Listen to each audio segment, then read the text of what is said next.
Thank you for tuning in to another episode from the Whip Report.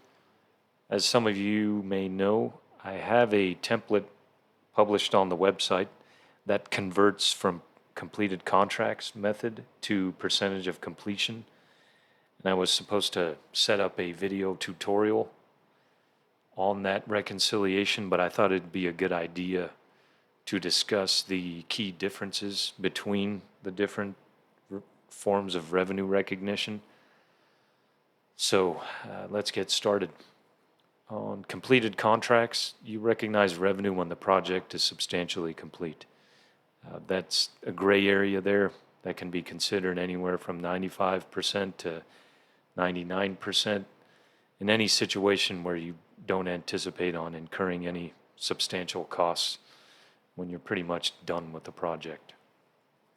So what that means in accounting terms is the contract activity is recorded to the balance sheet until the project is complete. At that point, it moves to the income statement. As the name implies, completed contracts, you don't recognize revenue until the project is complete. So that can be done in a few different ways.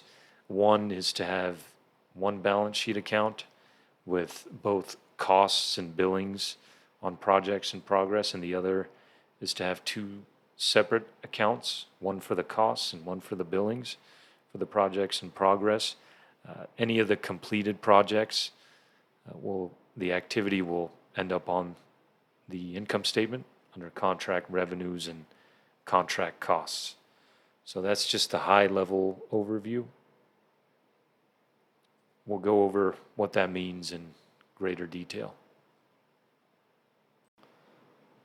So it's always best to provide an example of what I mean by the balance sheet accounts and the income statement accounts. So I've drawn up an example here.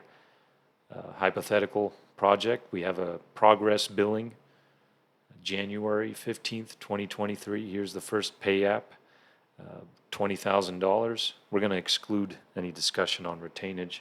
That can be a separate lesson. I just want to draw a simple example here.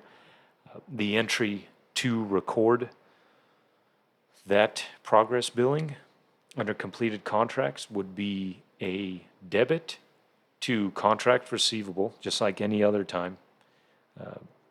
The project owner owes you money, you debit $20,000. The credit goes to billings, which it could be unearned revenue, it could be in uncompleted projects. The name varies. Typically, it doesn't have to be one way or another, but in this case, we're using the term billings, and we credit that for $20,000. That's the offset, which is a liability. So pretty straightforward there. Again, as the name implies, completed contracts, we're not going to recognize revenue on that billing until the project is complete. So that's what I mean by it's living on the balance sheet. And earlier in the month, on the 10th, we incurred, in this example, subcontractor costs of $5,000, material costs of $1,900, and labor of $1,500 for a total of $8,400. When we record that, just as any other accrual method, you're going to credit accounts payable or wages payable. I just put current liabilities, so I wouldn't have to break it out in further detail, but I have a liability for $8,400. That'll go away once the cash pays that down. The offset is to another balance sheet account, cost of billings. These are all the costs incurred. $8,400 is recorded to this asset account. So you have $20,000 in a liability account and $8,400 in an asset account. They represent different things, two separate accounts, but they can be combined. This could be one balance sheet account for work in progress, and the net of these two amounts, $11,600, would be the balance at year end, assuming no other activity. So fast forward to December 15th, 2024, when the project is complete. we've had a total of $40,000 in billings and $25,000 in costs. The project is complete. So what that means is now we're going to recognize the revenue and the costs. Well, up until this point, we've had all of the billings and the costs going to those balance sheet accounts. We have to take those out. So, assuming the total cost incurred was $25,000, we're going to credit this cost of billings because we've been debiting it ever since for all the costs.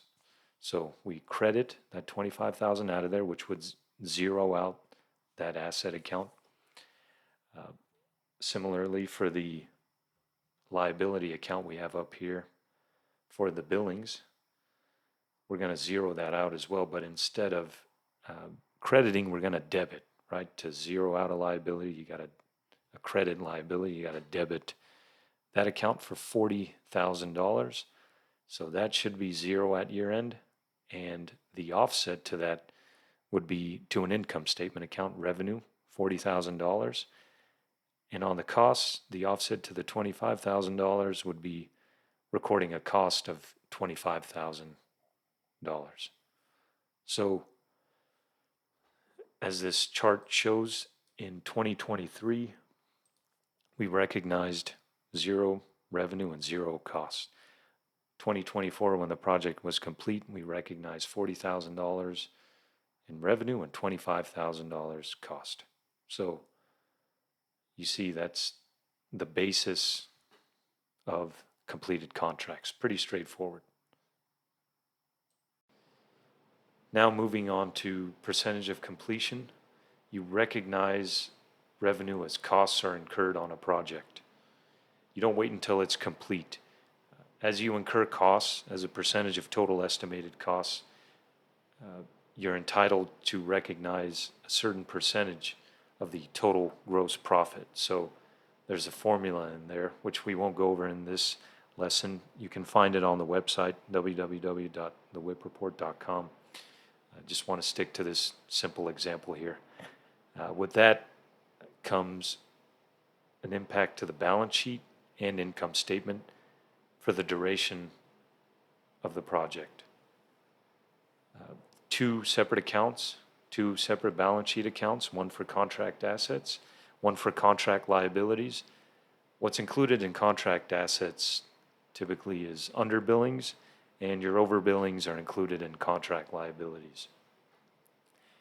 Contract revenues and costs, since we are recognizing revenue as we progress towards completion, will be shown on the income statement, even on projects that aren't complete.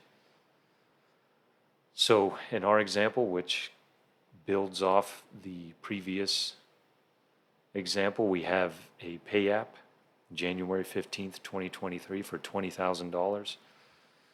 We have an asset of $20,000 in contracts receivable. The offset to that is revenue of $20,000. That's the income statement impact. Costs incurred, same idea here, total of $8,400. Entry is different. You credit your liabilities, but you debit cost of revenues. That's an income statement account. That's going to impact your net income. So up until then, it's pretty straightforward, but then comes the work in progress entry, the under-over billings. Here's where we see a contract asset in under billings of $1,000 and a credit to revenue. That credit increases revenue. So you can see we billed $20,000, but we're recognizing $21,000 in total because of our estimated gross profit. So you see the impact on the income statement and balance sheet there. Fast forward to December 15th, 2024. Total billings, $40,000. Total cost, $25,000. Assuming no other activity or the balances stayed the same in the underbillings, you remove that underbilling and move it to the income statement. So that's credit the underbillings to zero it out, and you debit revenue, which is a decrease, and that's how you will get the impact on the income statement. So similar to the previous example, I have a summary here that shows the breakdown by year. If you remember, 2023 on the previous basis was zero in revenue and zero in costs in 2023. Very different here. 21,000 in revenue, $14,000 costs. 2024, 19,000 in revenue, 11,000 in costs. Both years combined, 40,000 in revenue, 25,000 in costs. We end up in the exact same place as we would in completed contracts. We just recognize revenue in 2 different years. Those 2 years in which the project was in progress, 2023 and 2024. So, although we end up in the same place, we're recognizing revenue as the project is being worked on. So you can imagine that has different tax implications, that has different impact on your balance sheet. It's a very different basis of revenue recognition. So that concludes this lesson. I hope you found it useful.